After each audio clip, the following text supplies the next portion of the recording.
Честно говоря, я не помню. Добрый вечер, товарищи. Все вы знаете...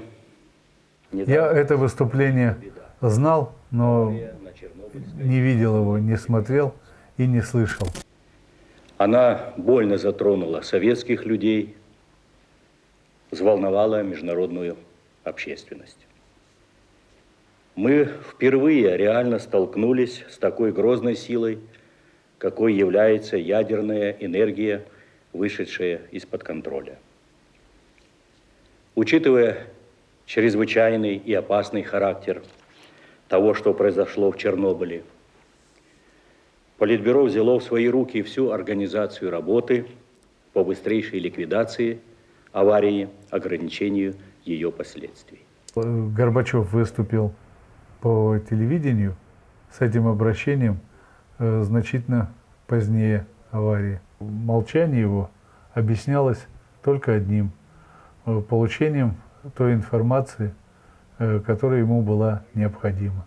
А я не исключаю этого момента, что минут 40 ему рассказывали, что такое атомная энергетика и к каким последствиям может привести Чернобыльская катастрофа.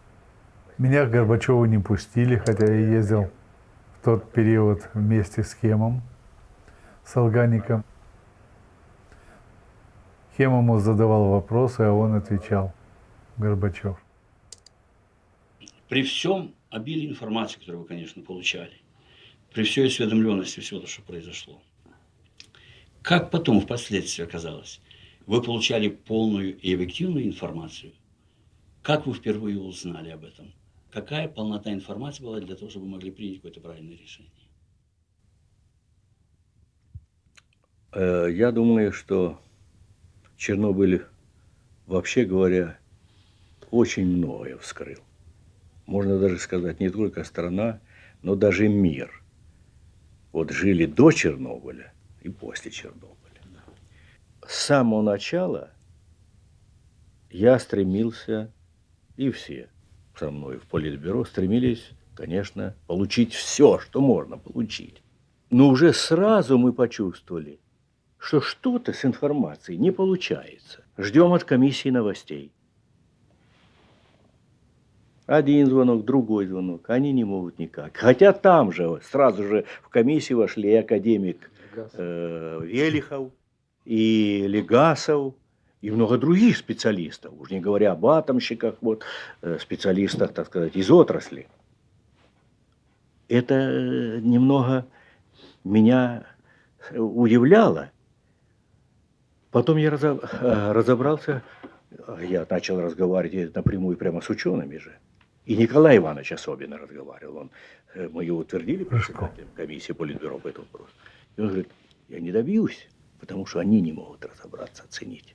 Вот поэтому прямо сходу столкнулись с такой вещью, что не могли по-настоящему сразу оценить.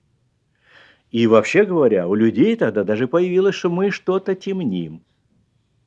А у нас там, знаете, происходили такие вещи, что на одном из заседаний, когда мы слушали и допрашивали Славского, Ефима Павловича, министра, и Анатолия, Александрова Анатолия Петровича, что мы от них услышали? Я был потрясен, вообще говоря. Я думаю, что это уже какая-то разухабистость такая у этих людей была. Ну, они, в общем-то, пользовались огромным же авторитетом и так. Вольно себя чувствовали всегда, везде. Но я подумал, что в этом-то случае. Вдруг они заявляют, один и другой. Да бывали эти аварии на промышленной, все. Ну, что мы делали? Выпьешь хорошо, закусишь и все. Ну, ей-богу, это на Политбюро звучало. Не могли они этого говорить. И это с уст, ну, академик-то Александров, не только президент, но он же конкретно институт этот возглавлял, то ядерный же исследователь. И Ефим Павлович, вся энергетика им создана. Вот, вы понимаете, тут же ведь тебя не спасают. Вот чутье мне подсказывает, что что-то, так сказать, произошло такое, а информация на первых. Ой, лукавит. А вот когда потом видимо, что не знает, как и остановить этот процесс, что делать. И начали, а вот если засыпать и много насыпать, они обвалятся туда, и что будет? А попадет в воды, и там речушка эта, Припять, и через нее пойдет туда, и тогда это целый бассейн на 35 миллионов людей, которые потребляют эту воду. То есть вот я через несколько дней, вообще говоря, стала уже картина, стала я. Скорее даже там подняли шум средства массовой информации, с Запада даже приходили. А мы все никак не могли разобраться. В Швеции. Конечно, комбайнеру трудно разобраться со Ставрополя. Я не думаю, чтобы на заседании ЦК и Кабинета министров, тем более, и особенно если там присутствовал Рыжков, могли говорить вещи, которые непонятны были вот этому вот товарищу. Я сомневаюсь. Поэтому то, что Горбачев говорит, скорее всего, это партийные какие-то передержки. А мы вот пеклись и думали, как все сделать, чтобы это не ударило сразу вот на Киев и туда дальше по течению реки. Это особенно вот эта угроза. И мы не знали в то время, что Беларусь уже вот так поражена, Гомель и Могилев. Не знали в то время. То белорусы не хуже нас ориентировались в этих делах. Могут разобраться во всей этой эпопее, всю природу того, что получилось, что за авария, каких масштабов. Ну что вы тут и что с ней делать. говорите? С другой-то ведь стороны я понимал, что сейчас же начинает, у каждого работает мысль о том, значит, что-то там остановить хотели, какой-то там эксперимент какой-то сделать. А при эксперименте, наверное, надо было и то, и другое. А все ли продумали, начинает же у всех головы работать.